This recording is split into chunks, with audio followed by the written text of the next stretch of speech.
Matthieu 16, la Bible du semeur, Jésus et les chefs religieux juifs. Des pharisiens et des sadducéens abordèrent Jésus pour lui tendre un piège.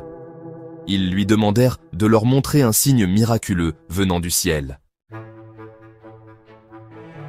Il leur répondit, « Au crépuscule, vous dites bien, « Demain, il fera beau, car le ciel est rouge. » Ou bien, à l'aurore, « Aujourd'hui, on aura de l'orage, car le ciel est rouge, sombre. » Ainsi, vous savez reconnaître ce qu'indique l'aspect du ciel.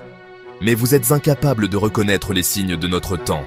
Ces gens de notre temps qui sont mauvais et infidèles à Dieu réclament un signe miraculeux. Un signe, il ne leur en sera pas accordé d'autre que celui de Jonas. Là-dessus, il les quitta et partit de là. En passant de l'autre côté du lac, les disciples avaient oublié d'emporter du pain. Jésus leur dit, « Faites bien attention, gardez-vous du levain des pharisiens et des sadducéens. » Les disciples discutaient entre eux. Il dit cela parce que nous n'avons pas pris de pain. Jésus, sachant ce qui se passait, leur dit, « Pourquoi discutez-vous entre vous parce que vous n'avez pas de pain? Ah, votre foi est bien petite. Vous n'avez donc pas encore compris? Ne vous souvenez-vous pas des 5 pains distribués aux 5000 hommes et du nombre de paniers que vous avez remplis avec les restes? Et des 7 pains distribués aux 4000 hommes et du nombre de corbeilles que vous avez emportés? Comment se fait-il que vous ne compreniez pas que je ne parlais pas de pain quand je vous disais « Gardez-vous du levain des pharisiens et des sadducéens » Alors ils comprirent qu'il leur avait dit de se garder, non pas du levain que l'on met dans le pain, mais de l'enseignement des pharisiens et des sadducéens. Qui est vraiment Jésus?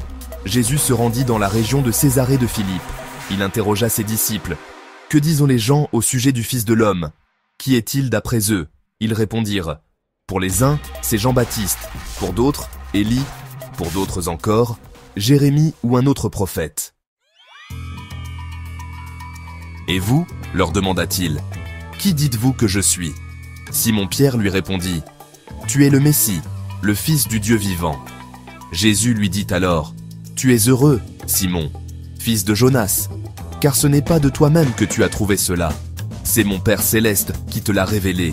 Et moi, je te déclare, tu es Pierre, et sur cette pierre, je bâtirai mon église, contre laquelle la mort elle-même ne pourra rien. Je te donnerai les clés du royaume des cieux.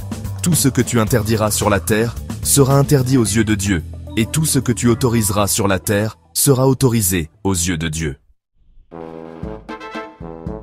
Puis Jésus interdit à ses disciples de dire à qui que ce soit qu'il était le Messie. Comment suivre Jésus? À partir de ce moment, Jésus commença à exposer à ses disciples qu'ils devaient se rendre à Jérusalem, y subir de cruelles souffrances de la part des responsables du peuple, des chefs des prêtres et des spécialistes de la loi, être mis à mort et ressusciter le 3e jour.